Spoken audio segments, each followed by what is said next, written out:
تسجد اذا امرتك قال انا خير منه خلقتني من نار وخلقته من طين صدق اللہ مولانا العظیم۔ آج پارہ نمبر 8 کا آخری نصف پڑھا گیا اور پارہ نمبر 9 پڑھا گیا۔ سورہ اعراف کے اندر جو اہم مضامین ہیں، یہاں سے مختلف انبیاء کے واقعات کا ذکر شروع ہو جاتا ہے، اور سب سے پہلے سیدنا آدم علیہ السلام کے واقعہ کا ذکر کیا، اور اس واقعہ میں سب سے پہلے اللہ رب العزت نے شیطان کے سجدہ نہ کرنے اور جنت سے نکالے جانے کا ذکر کیا۔ عام طور پر ہمارے ہاں یہ تصور ہے کہ شیطان نے سجدہ نہیں کیا تھا، اس لیے اللہ رب العزت نے اس کو جنت سے نکال دیا۔ ہم یہی سمجھتے ہیں نا، ہمارا تصور تو یہی ہے نا کہ اس نے سجدہ کرنے سے انکار کر دیا اور سجدہ نہ کیا تو اللہ رب العزت نے اس کو جنت سے۔ اچھا، اگر آپ قرآن پڑھیں تو یہ تصور ایسے نہیں ہے، یہ تصور ایسے اسے سجدہ نہ کرنے پر نہیں نکالا گیا۔ اگر سجدہ نہ کرنے پر نکالا جاتا تو ہم میں سے کتنے لوگ ہیں جو سجدہ نہیں کرتے؟ کبھی نکالا ہے اس نے ہمیں؟ جی، اس نے سجدہ نہیں کیا، اللہ رب العزت نے پھر اس کو صفائی کا موقع دیا۔ اس سے پوچھا، قال ما منعک الا تسجد اذا امرتک، آپ کو کس چیز نے منع کیا تھا جب میں نے حکم دیا کہ تو سجدہ کر آدم کو؟ تو ابھی تک وہ اللہ رب العزت کی بارگاہ میں کھڑا ہے، اللہ کے حضور میں کھڑا ہے، ابھی تک اس کو جنت سے نکالا نہیں دیا۔ اگر سجدہ نہ کرنے پر نکالا جاتا تو جیسے ہی اس نے سجدے سے انکار کیا تھا اس کو نکال دیا جاتا۔ ابھی تک اللہ پاک نے اس کو نکالا، بلکہ اسے صفائی کا موقع دیا ہے کہ بھائی آپ کوئی وجہ ہے تو وہ بتائیں کہ آپ نے سجدہ کیوں نہیں کیا، میں نے حکم دیا سجدہ کرنے کا۔ اس پر جو اس نے کہا قال انا خیر منہ، میں اس سے بہتر ہوں جس سے آپ نے سجدہ کرنے کا حکم دیا ہے۔ اور بہتر کیسے ہوں؟ خلقتنی من نار وخلقتہ من طین، مجھے تو نے آگ سے بنایا ہے اور آگ مٹی سے بہتر ہوتی ہے، اسے آپ نے مٹی سے بنایا ہے۔ تو یہ جو اس نے کہا نا کہ انا خیر منہ، میں اس سے بہتر ہوں، اس نے تکبر نہیں کیا، اس نے نبی کی گستاخی کی ہے۔ تکبر تو وہ بھی تکبر بھی آپ کہہ سکتے ہیں، لیکن وہ بھی آگے آ رہا ہے۔ یہاں پر اس نے کہا قال انا خیر منہ، میں اس سے بہتر ہوں۔ خلقتنی من نار وخلقتہ من طین، اسے مجھے تو نے آگ سے بنایا ہے اور اسے مٹی سے بنایا ہے۔ جب اس نے یہ کہا، اللہ پاک نے اس وقت فرمایا فَأَبِتْ مِنْهَا، میری بارگاہ سے نکل جا۔ تو حضور سیدی شیخ الاسلام فرماتے ہیں کہ وہ انکار سجدہ پہ نہیں نکالا گیا، بلکہ وہ نبی کی گستاخی پہ نکالا گیا ہے۔ نبی کی اگر انکار سجدہ پہ نکالا جاتا تو جیسے ہی انکار کیا تھا اسے کہا جاتا فَخْرَجْ فَإِنَّكَ رَجِيمٌ۔ تو انکار سجدہ کے بعد تو اللہ پاک نے ابھی تک اس کو کھڑا رکھا ہے، اسے صفائی کا موقع دیا ہے۔ صفائی کا موقع دیتے ہوئے اس نے اللہ کے نبی کی توہین کی، اللہ کے نبی کی شان میں گستاخی کی۔ اللہ رب العزت نے اپنے سجدہ کے انکار کرنے پر اس کو نہیں نکالا، بلکہ جب اس نے اللہ کے نبی کی توہین کی تو گستاخی رسالت پہ نکالا گیا ہے بنیادی طور پر وہ۔ اور قرآن کا جو مضمون ہے وہ بھی یہی کہتا ہے۔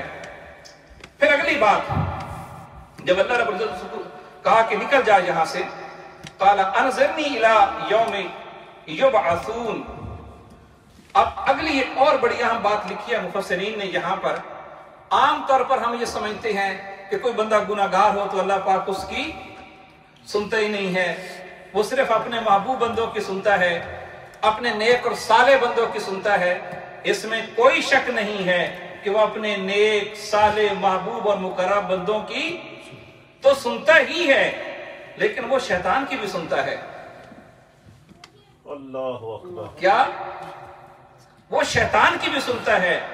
शैतान ने जब उससे कहा कि ठीक है तूने मुझे निकाल दिया है, क़ाला अनज़िरनी इला यौम युबअसून, मुझे क़यामत तक की जिंदगी दे। अल्लाह पाक ने कहा क़ाला इन्नका मिनल मुनज़रीन, जा तुझे ये जिंदगी भी दे दी क़यामत तक। तो अब ये जो होता है ना कि किसी ने दुआ की, हमारे यहाँ ये तसव्वुर है किसी ने दुआ की और उसकी दुआ कबूल हो गई, हम समझते हैं ये बड़ा पहुंचा हुआ है। हाजी साहब हमारा यही तसव्वुर है ना कि उसने दुआ की और उसकी दुआ फौरन कबूल हो गई, मंजूर हो गई। तो किसी की दुआ का फौरन कबूल हो जाना ये उसके नेक और साले होने की अलामत नहीं है। ये कुरान की नस है राजा साहब, ये कुरान मजीद की नस है। जो शैतान मांगता गया अल्लाह पाक उसको अता करता गया। तो किसी की दुआ का कबूल हो जाना या किसी की बात का कबूल हो जाना ये कोई अल्लाह के महबूब और मुकर्रब होने का पैमाना नहीं है। फिर आगे मजमून बड़ा लंबा चलता है। फिर शैतान ने हजरत आदम और हजरत हवा को गुमराह किया, और कैसे किया? उनके अंदर वसाविस पैदा किए और आकर कस्में खाई। इस पर मुफस्सिरीन ने बड़ा तवील कलाम किया है, और वो फरमाते हैं कि शैतान हर बंदे को जब वो उसके अंदर वसाविस पैदा करता है, उस राय हिदायत से हटाता है, तो वो बंदे के हालात को देखता है, उसके माहौल को देखता है, उसके काम को देखता है, उसके रुतबे को देखता है। हर बंदे के लिए उसने कोई ना कोई उसके मकाम और मनसब के मुताबिक कोई उसने हीला रखा हुआ है, कोई उसने तरीका रखा हुआ है कि उस बंदे पर मैंने हमला कैसे करना है। अब जब आदम अलैहिस्सलाम और हजरत हवा रज़ी अल्लाह ताला अन्हा पर उसने हमला किया, उसने क्या आकर कहा? उसने कहा आप इस दरख्त को खा लें, अन तकूना मलकैनी औ तकूना मिनल खालिदीन, कि आप फरिश्ते बन जाओगे या हमेशा जन्नत में रहोगे। अब देखें ना, वो जन्नत में खड़े हैं, जन्नत से ज्यादा कोई पाकीज़ा माहौल हो सकता है? अब आप तसव्वुर करें, उस पाकीज़ा तरीन माहौल के अंदर भी जाके वो हमला करने से बाज नहीं आया। इन बात औक़ात हम ये समझते हैं ना कि मैं तो मस्जिद में रहता हूं, मेरे ऊपर शैतान का हमला कैसे हो सकता है? ख्याल आता है ना बंदे का कि हम तो भाई मस्जिद में रहते हैं, एक दीनी माहौल में रहते हैं, अच्छे माहौल में रहते हैं, हमारे ऊपर शैतान का हमला कहां से हुआ? आप तसव्वुर करें, उसने जाके जन्नत में भी हमला कर दिया है। उसके हमले बड़े खतरनाक होते हैं और हर बंदे के मुताबिक वो हमला करता है। वो देखता है ये आलिम है, इसके ऊपर इल्म का हमला करेगा, ये हाफिज है, कोई हिफज का हमला करेगा उसके ऊपर, ये सखी है, मालदार है, वो कोई माल का हमला कर देगा उसके ऊपर। हर बंदे के ज़हन के मुताबिक वो हमला करता है। हज़रत सैयदना गौसुल आज़म शेख अब्दुल कादिर जिलानी रज़ी अल्लाह ताला अन्हु फरमाते हैं, मैं इराक के जंगलों में महवे इबादत था, शैतान नूर बन के चमका, और ऐसे चमका जैसे नूर चमकता है, और बादल से आवाज आई, उस नूर के बादल से, अब्दुल कादिर मैं आपका रब बोल रहा हूं, आपने इतनी इबादत कर ली है, मैं आपसे राजी हो गया, ये नमाजें सजदे रोजे सारे आपको माफ किए। आप फरमाते हैं मैंने एक लम्हा के लिए सोचा, मैंने कहा ये मेरे रब का कलाम तो नहीं हो सकता ना, जो रब कुरान में नमाज के इतने अहकाम दे चुका है, रोजे का हुक्म दे चुका है, वो अपने कलाम के खिलाफ कैसे जा सकता है? ये शैतान का हमला है। तो मैंने ला हौला वला कुव्वता इल्ला बिल्लाहिल अलिय्यिल अज़ीम पढ़ा, वो टुकड़े टुकड़े हो गया, और एक इंसान की सूरत में मेरे पास आया, कहते अब्दुल कादिर मैंने बड़ा हमला किया था, और इस मकाम पर मैंने कईयों को गुमराह कर दिया ये कहकर कि मैं रब बोल रहा हूं। वो समझे कि वाकईतन रब का कलाम हो रहा है, और वो नूर जो चमका, कई लोग ये समझते हैं कि बस हमने तजल्ली देख ली है, हमें नूर नजर आ गया है, अब हमने सारे दर्जे पा लिए हैं। वो शैतान की तजल्ली रहमानी भी होती है और तजल्ली शैतानी भी होती है। वो कहता है कि माशाल्लाह आप तो बड़ा इल्म है, आपका इल्म आपको बचा गया, आपने कहा नहीं, अब तो पहले से बड़ा हमला कर रहा है, मुझे मेरे इल्म ने नहीं बचाया, मुझे मेरे खुदा ने बचाया। मैं अर्ज ये करना चाह रहा हूं, अब देखो गौसुल आजम किस मकाम पे बैठे हैं।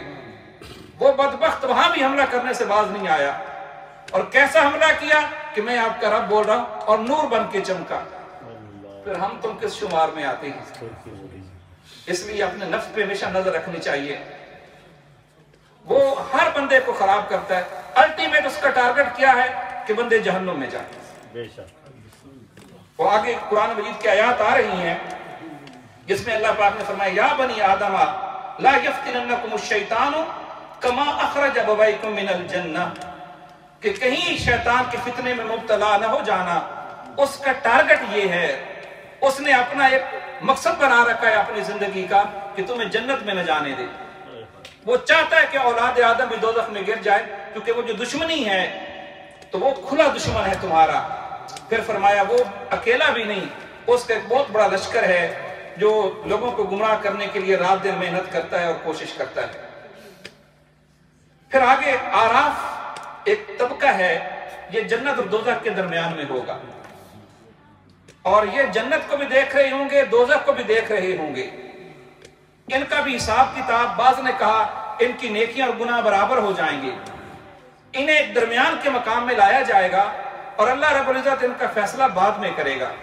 ये जन्नत को देखेंगे तो आरज़ू करेंगे कि हम जन्नत वालों में हो जाएं, दोज़ख को देखेंगे तो पनाह मांगे कि मौला इससे हमें बचा ले। तो उनका कुरान मजीद ने जिक्र किया और फरमाया जो अहले जन्नत होंगे वो इनको पहचान लेंगे, और ये उनको पहचान लेंगे, और ये उनको पुकारेंगे अहले जन्नत आराफ वालों को, और कहेंगे वनादा अस्हाबुल आराफ रिजालन यअरिफूनहुम बिसीमाहुम। और इसी तरह दोज़ख वाले भी इनको देखेंगे और पहचानेंगे और कहेंगे कि मा अगना अनकुम जमउकुम, मा अगना अनकुम जमउकुम। वो जो तुम्हारी दुनिया में जमातें थी, तुम बड़ी बड़ी जमातों के मेंबर थे, जमातों के साथ थे, आज वो तुम्हारी जमातें कहां गई? वमा कुंतुम तस्तकबिरून, जिन जमातों पे तुम बड़ा तकब्बुर करते थे कि मेरी बड़ी जमात है, इक्तदार में है, हुकूमत में है, मेरे पीछे उनका हाथ है, वो कहेंगे आज वो तुम्हारी जमातें कहां हैं? आज वो तुम्हें दोज़ख की आग से क्यों नहीं बचा रही? तो वो फिर जमातें भी कोई उनका काम नहीं आ सकेगी। इसीलिए हजरत जुनैद बगदादी रज़ी अल्लाह ताला अन्हु, गालिबन उनका कौल है या किसी और वली का कौल है, वो फरमाते थे कि किसी ऐसे के साथ दोस्ती न करो जो कल क़यामत के दिन काम ना आए। यहां लोग दोस्तियां भी बना लेते हैं, जमातें भी बना लेते हैं, लेकिन फरमाया ये गया है कि ऐसी जमातों के साथ दोस्ती रखो जो कल आखिरत में तुम्हारे काम आए।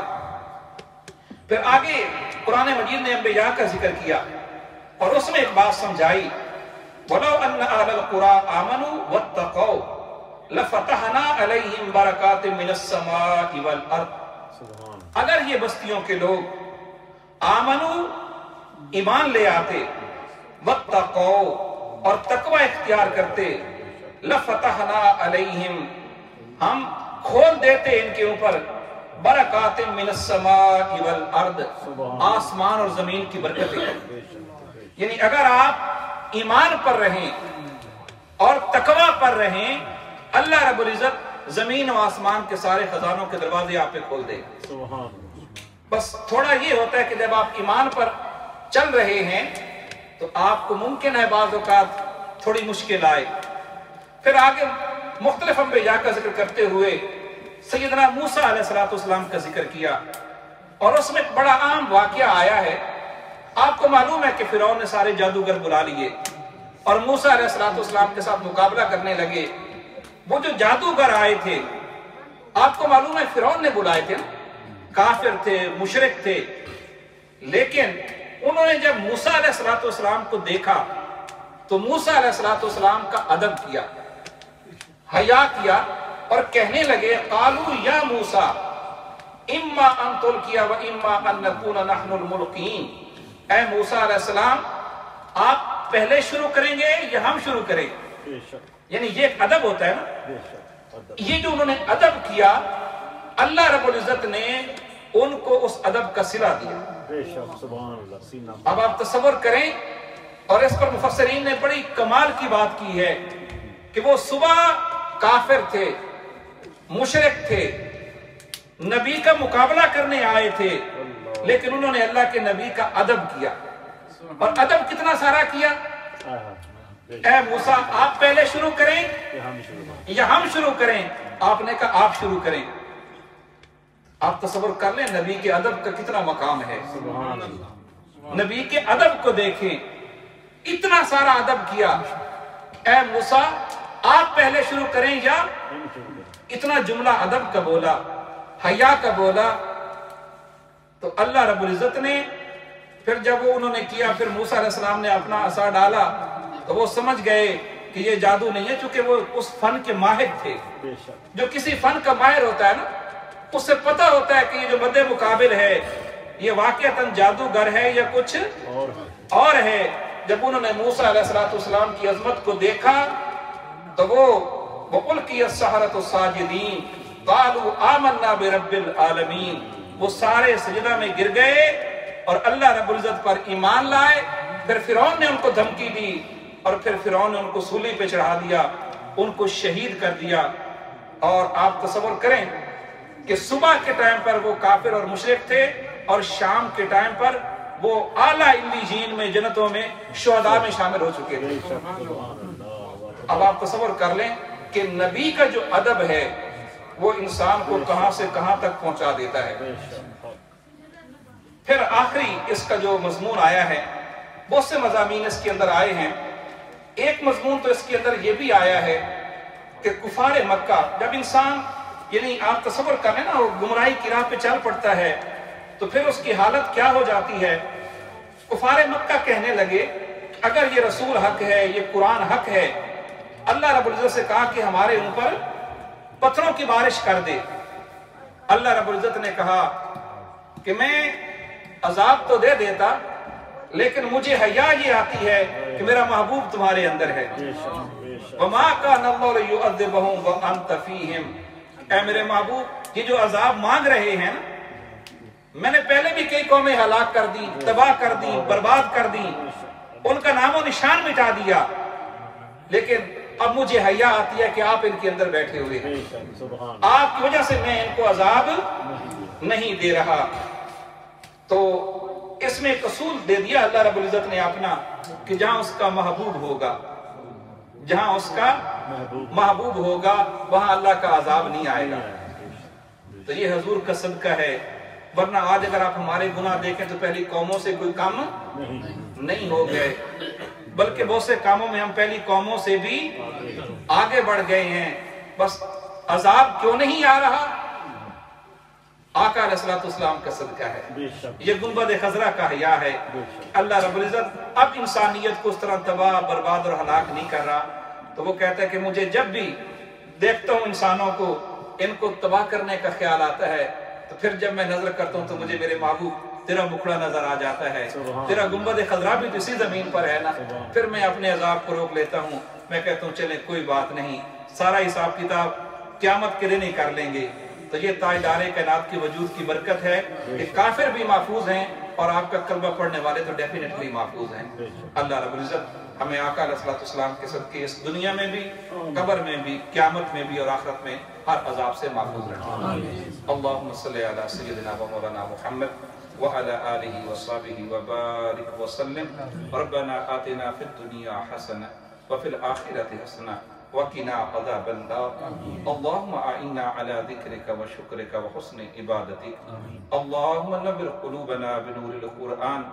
اللهم زين اخلاقنا باخلاق النبي الكريم الامين۔ يا رسول الله انظر حالنا، يا حبيب الله اسمع قالنا، اننا في بحر غم مغرق، خذ يدي سهل لنا اشكالنا، يا رب بالمصطفى بلغ مقاصدنا، واغفر لنا ما مدى يا واسع الكرم۔ صلى الله تعالى على خير خلقه ونور عرشه محمد وعلى آله وصحبه أجمعين۔